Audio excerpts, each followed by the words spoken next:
Welcome back everyone dito sa latest episode ng Deep Dive live from Winnipeg kung saan galing pala si Winnie the Pooh. Diyan pala galing ang pangalan ng Winnie when Ah, ah, Grizzly Bear was in London Zoo and nakita nung anak nung author nung nagsulat ng Winnie the Pooh. So this is close to our heart. More than 10% of the population here is Pinoy. So I think one reason why yung host ko brought me here was also to meet the Filipino community. Aside from the premiere here was the I think first from the indigenous community here yung premiere nila, etc. So while andito ako moving between Vancouver and Ottawa and everything, Sir Ronald Llamas, welcome back. And panalong-panalo mga Soto ngayon. Soto in the Senate, Soto in the Congress. Is this the ah. Soto era? Mukhang hinintay ka na makaalis bago nagsimula yung drama rito. Coup! Coup attempt. Coup ba yan, Sir Ronald? Ano ba yung coup na yan? Umalis ka, medyo boring pa eh. Ngayon very exciting every day, no? Oo. Simula nung naglabas ng letter si E.S. Bersamin. Ngayon lang ako nakakita in my 4 decades in politics ng ganong klaseng letter, ha? Galing sa Malacanang. Address to the House, address to Congress, di ba? So, Well, is this the same Bersamin who barely said anything yung nung pinalis nila si Torre? I mean, this guy oo. is your favorite. He's your favorite secretary, no? Oo, biro mo, wag niyong ibalik sa amin yung inyong corruption, yung inyong failure. First paragraph pa lang yun, ha? Second paragraph, no? Don't hostage the budget. Wag niyo kami i-blackmail. Tapos, third paragraph, maglinis muna kayo ng bahay. Ang dumi-dumi niyo. Sir Ah, Ronald, inaano ka na, ah, binubuking ka ng mga tao. Buhay, ano ka, gising ka pa daw, galing ka pang kabilang channel. Loko talaga mga Oo. tao. Sir Actually, Ronald, magkakasunod. Ngayong gabi, nakaapat ako. oo nga eh. Ikaapat ko. Sir Ikaapat ko Ronald, na I ito. think let's negotiate an Oo. energy drink sponsor, no? Kailangan natin ng energy drink sponsor, Sir Ronald. Oo, kabilang correct. Philippine Star online. Oy, ang One-on-one galing with ah. Anna. Oo. Panalo. Sunod, walang pahinga. From Pero Storyco to Philippine Star, no? To Attorney Enzo, uh, kabilang channel. But to of course, Sir Ronald, you're now with the... Afterwards, kasama ko pa si Barry Gutierrez. Oo. Oh, sige, sige, sige, sige. Bago tayo pupunta sa mga Soto at sa ating mga minamahal na BBM and mga Kadiskaya at Kadidies. Okay, sir, let me put you on the spot again because the other day PCIJ came up with this report of all the president's contractors. And Mm. pinalabas lahat ng contractors, hindi lang panahon ni Digong, kitang-kita na, Mm. what, 12 billion yung projects, first year pa lang ni Digong, ang laki ng binigyan na projects sa mga St. Gerard nila Diskaya, so booking na booking. But there's Mm. also a lot of big projects that were given to certain contractors during the Aquino administration. And some are Mm. wondering, at least based on the PCIJ study, what are the Mm. Aquino administration, well, not President Aquino himself, no, I mean, obviously, but maybe the administration was not maybe as perfectly squeaky clean as people would say. I'm Sir Ronald. I want to put you on the spot because ngayon, as we speak, one of yung isa sa mga bata mo, yung current DPW secretary, is talking to Mm. former DPW secretaries, including during Aquino, for advice. But people are looking at the PCIG report and saying, was it also as perfect during your time? Well, hindi ko nabasa yung PCIJ report eh.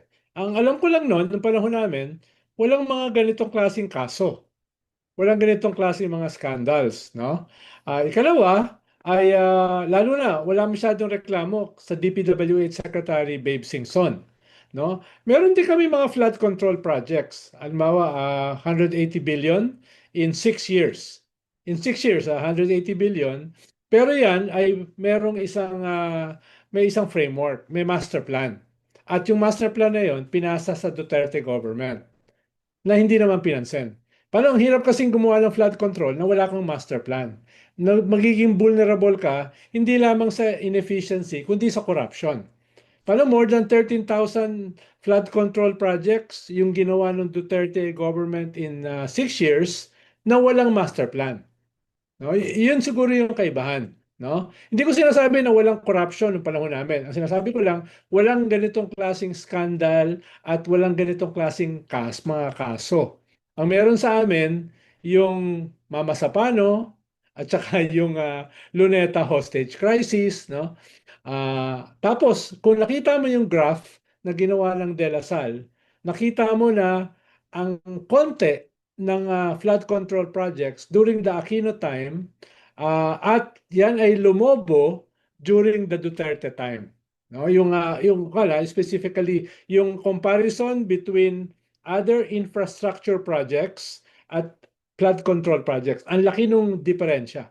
Whereas nung panahon ni Digong, nilampasan ng mga flood control projects yung other infrastructure projects, no? So makikita mo yung bakit hindi ganun ka controversial o hindi ganun ka scandalous yung sitwasyon in terms of range, no? Kaya pero hindi ko alam yung hindi ko na Yeah, yeah, wala akong I suggest you check, Sir Ronald. I actually posted about this at saka kahapon. nung panahon na yon, Yeah. wala yung mga ganito pang mga diskaya. Paano ang nangyari noon? Napoles eh. Diba? Kaya nagpakulong kami ng 3 senador. Nagpakulong ng 3 senador, si Napoles herself, at pinagbawal yung, tawag diyan, yung pork barrel. No? Yun yung nangyari doon eh. Yun yung controversy na nangyari noon. No? Pero halimbawa, itong mga diskaya, nagsimula ito 2016 eh. No? Inamin naman nila sa Senate. Flood 2016, hindi control na na kami projects, gobyerno. no? Yung flood control projects. Kasi yung Saka mga yung DDS, itong, yeah, excuse nila, yes, matagal saka na itong sila mga sa notorious industriya. na ito. Itong mga notorious na ito. No? Ang sinasabi ba ng PCIJ, merong mga kaso dito sa mga, yung ganitong May klase? anomalies daw. So basically saying all the previous presidents, kaya nga sa all the presidents contractors. So but obviously hindi sila the same level. In fact, I have a slight problem with the graph of the PCIJ because yung graph ng PCIJ is the entire Aquino admin, 6 years. Ito yung top contractors. Yung Hmm. kay Digong, Hmm. first year pa lang. Yung isang graph niya is first year pa lang ni Digong. Makikita mo yung St. Gerard na more than 12 billion pesos ang binigay. So, medyo may discrepancy makikita mo dun sa graph Ano because yun? one is 6 years, one is 1 year lang. So, it gives a false impression of symmetry when in fact it's not symmetrical. As you said, it's not only the flood control projects, it's also the numbers. So, kaya nga I have a slight problem with the PCIJ report. But nevertheless, I Kaya think ipapakita ko sa iyo, papadala ko sa iyo yung ginawa ng Lasal eh. Tungkol dun sa infrastructure at saka yung flood control. No? Kahapon ko lang nakita eh, na ganun pala kalaki yung difference. Halimbawa dun sa Aquino government, ganito kaliit ang flood control, ganito kalaki yung infrastructure. Nung panahon ni Digong, mas malaki yung flood control kesa infrastructure. Nagulat ako. Kahit ako nagulat eh. Lasal yung gumawa. Di ba Lasal ka? the UP, pero transition na ako sa Oxford. But anyway, Sir Ronald, no, no, I mean, I have to check Hmm. that, no? Baka ito yung mga former colleagues ko sa Pol Sci sa LaSalle. Let me check that. Very interesting. Um, Going back to this, Sir Ronald, as you correctly pointed out, flood control is the most problematic one. But we had Vico Soto kanina lang sinasabi niya na baka tip of the iceberg lang itong issue ng flood control. I mean, it's the most problematic because it's the easiest to hide and easiest to do mumbo jumbo with. But dapat kabuuan ng makikita mo at there's so many other different kinds of projects na may kababalakan nangyari. Maybe the cuts it's not 60% but big enough. Yes, para ang problema mo naman, hindi mo naman pwedeng sabay-sabayin lahat yan eh. Dahil yung una, yung mag-iimbestiga, hindi naman ganun karami. Ikalawa, yung mga ipapalit mo, hindi rin ganun karami. Di ba? So, anong mangyayari? Kung logically ay lilinisin mo yung buong gobyerno, baka very few yung matira. At kung very few yung matira, ano mangyayari sa gobyerno? Meron ka bang pool ng mga papasok sa gobyerno at pupunuan yung mga top positions na mawawala, yung middle level positions na mawawala? Halimbawa, ngayon yung DPWH, ito yung ikalawa na pinakamalaking ahensya ng gobyerno after DepEd. Malaking bahagi ng ating economy ay government spending at saka consumption. So, pag nabawasan ang government spending, tatamaan yung overall economy mo, no? Kaya yes, ako dapat linisin 'yan. Ang tanong lang ay kaya ba 'yang gawin ng mabilisan at saka sabay-sabay at lalahatin mo? Hindi ko sure. Halimbawa, yung mga natanggal ngayon, ng mga USEC, district engineers, etc. may kwan yan eh, may civil service eligibility. 'Di ba? May protection yan eh. May mga seso yan eh. At meron niyang resources para mag-hire ng the best lawyers. So itatali ka niyan sa korte. Yung judicial system mo hindi ganoon ka-strong, hindi ganoon ka-kwan. So how do you do that? In a system like this, how do you clean house in a system like this? Yun naman yung problema, That's no? absolutely. Although ako gusto ko talagang linisin yan. But short of a revolution, dahil hindi naman revolution eh, di ba? Kung ang revolution, mas madali. Pero even in a revolution, magta-trial and error ka. What will work? What won't work? Diba? May transition ka sa isang revolution. Pero ngayon na walang revolution, you work within that system. Anong gagawin mo? Diba? Yun yung dilemma. Yeah, but you also can have the short of RevGov situation of total anarchy and chaos a la Indonesia, or weaponization by all sides a la Brazil, Operation Car Wash. So you could also have a political breakdown, paralysis situation. How do you avoid that? I mean, what kind of Exactly. players should roll? I mean, former That's DPW what I'm saying. secretary, yeah. Oh, that's what I'm, halimbawa, kung lilinisin talaga ni BBM yung kanyang political allies, baka walang matira. Or baka karamihan lumipat sa iyong kalaban. And then again, baka ikaw yung ma-impeach, imbis na yung pinapa-impeach mo. Yung ganun ba, yung that kind of balancing act between political baggages, no, na dapat mong tanggalin sa iyong political family, and at the same time, dahil nasa isang existential battle ka with your mortal enemy na mataas ang ratings at waiting on the wings na agawin ng iyong political base, no? Paano mo pipigilan na mangyari 'yon? Hindi yan madaling sitwasyon, No, no? it's very Madaling dangerous. sitwasyon. It's very dangerous. I think Oo. both of us have been warning that this could get completely out of control and explode in the president's face.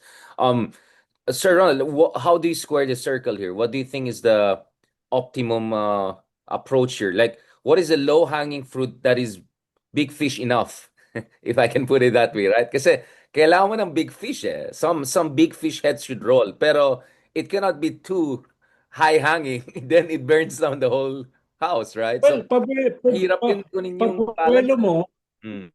ipabuelo mo yung mga modern reformist elements in both houses. Halimbawa ngayon, nakuha ng mga reform elements yung leadership ng Senate.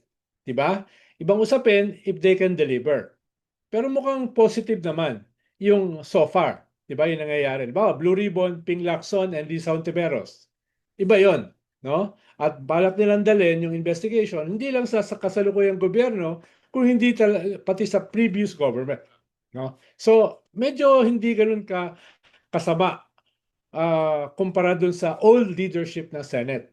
Sa House naman, bagamat wala namang ganong possibility for now na mabago yung leadership, meron kang core ng mga reform-oriented congressmen na pinamumunuan nila Laila de Lima, Shell Jokno, Percy Sandanya, etc. Crisel Lagman, no, etc. So, yun yung kailangan mag-consolidate para yung kanilang small size will be more effective and more qualitatively mas may impact kahit hindi sila ganun karami. So sila yung tulungan mo na mag-scale up, 'di ba? Na mag-scale up. So may ganung klase ka mga pockets na yung desperation ng mga tao ay mababawasan at magkakaroon ng alternative going into the next election in 2028. 'Di ba? Kaya kami naman, yung mga organizers, mga political operators, we also have to scale up na i-harness itong reform elements sa Senate at sa House papunta sa isang political movement na magiging political alternative in a political project sa 2028. Parang No? Sir Ronald, Dahil hindi mo ganito ang sinagot tao yung eh. tanong ko. Parang hindi mo Oh, I mean, I completely agree with your war of position, but I'm talking about war of maneuver. Maybe you don't have to name drop. But you have to feed the beast, right? This is the Colosseum. People are asking for blood, right? So if you're the emperor, sinong igaganon mo oh. ngayon? Because Well, mag-explode yung Colosseum. People are angry. They Well, want blood. nagsisimula na. Di ba nagsisimula na? Meron kang dalawang senador na pinangalanan at yung dalawang senador na yon ay merong active cases. Meron silang active cases Wala eh. daw alam. Yung Nagulat daw. Nagulat. initially, sabi ko nga, panimula eh. Hindi mo narinig yung salita ko, panimula. Starting point, di ba?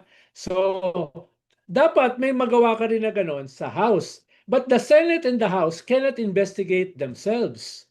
Doon papasok yung ilalabas bukas na independent, credible commission. No? So bukas Bukas na ilalabas. launching. So this week ma-launch na. Bukas, at most the day after. Ilalabas na yan. Yun yung possible game changer. And Dahil kung ombudsman. yung Senate No, iimbestigahan yung sarili niya, yung House iimbestigahan yung sarili niya, limited yon. Di ba? They can only investigate themselves so much. Di ba? Pero ang hamon dito sa Independent Investigative Commission ay gaano ka-credible. Dahil alam ko may pangalan na, may tatlo na eh. Pero hindi pa natin alam sino yan. Ha, Ikalawa, more important, ano ba yung powers ng commission? Paano hindi naman pwedeng mandato. investigate? Correct. Dapat meron ng prosecutorial powers, di ba? And to do that, kailangan gumawa ka ng batas. Because a president can only create this commission through an executive order. Very limited yung powers nun kung executive order. So, kailangan gumawa ng batas ng mabilisan para i-strengthen yung commission na iyon. No? Eh, alam mo naman dito kung Kung pwede medyo tumulong yung magalang yan. Ang Kongreso. maganda ngayon ay merong sense of outrage. Yung political climate is such na madedemonize mo yung mga congressmen at senators na magfo-foot drag. Pwede mong sabihin na nagfo-foot drag sila dahil sila ay corrupt. No? Pressure mo. Pwedeng Their sabihin feet yan. next to fire. Yeah, bricks and yeah. Yes, and Their it will stick. It will stick dahil nga sa political climate, dahil sa sense of outrage, no? So, iba yung panahon ngayon just last year, no? Iba ngayon. So, marami kang pwedeng gawin ngayon if you get your act together. Ang daming possibilities ngayon. Hindi na ito usapin lamang ng desperation eh. May element ng hope eh. Hindi ito usapin lamang ng anger eh, at saka outrage. Merong possible alternative eh. So, yun yung wini-weave mo together to create a political project. No? War of motion, war of position. No? Pwede mong gawin Sir, I sabay. really like how you don't name drop, but no, but kidding aside, no, but I completely agree with you, sir. I'm just making Ah, sure na people realize that we realize something has to happen. But nevertheless, there's anger, no, Sir Ron, at nakita natin yung mga kaibigan natin nagrally sa bahay ng mga diskaya, nagtatapon ng kung ano-ano.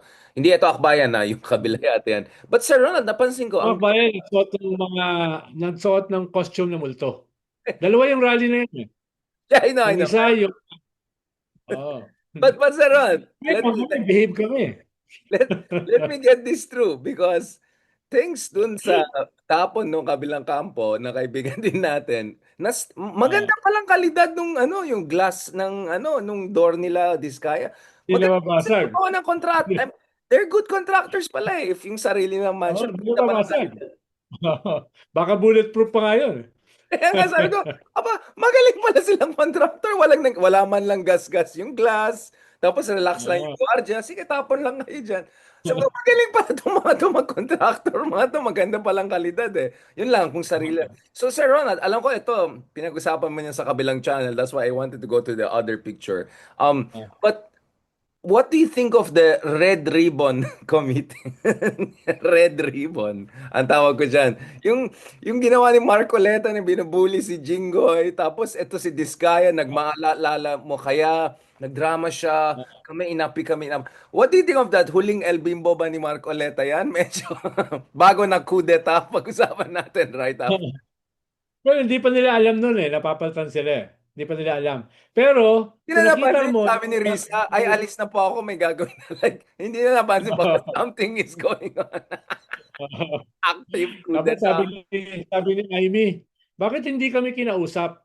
Bakit daw hindi sila kinausap? Ba't naman sila kakausapin? Ha? Ano naman pumasok sa ulo nung kababayan mo na nagrereklamo, ba't daw hindi sila kinausap? No? Ewan ko dyan, pati nga sariling pamilya niya ayon sa kanya. So, wag mo ko idamay sa Surpresa daw sila. Nasurpresa daw sila dahil walang kumausap sa kanila. Bakit naman sila kakausapin? Oo Pababagsakin nga nga. sila eh. Exactly.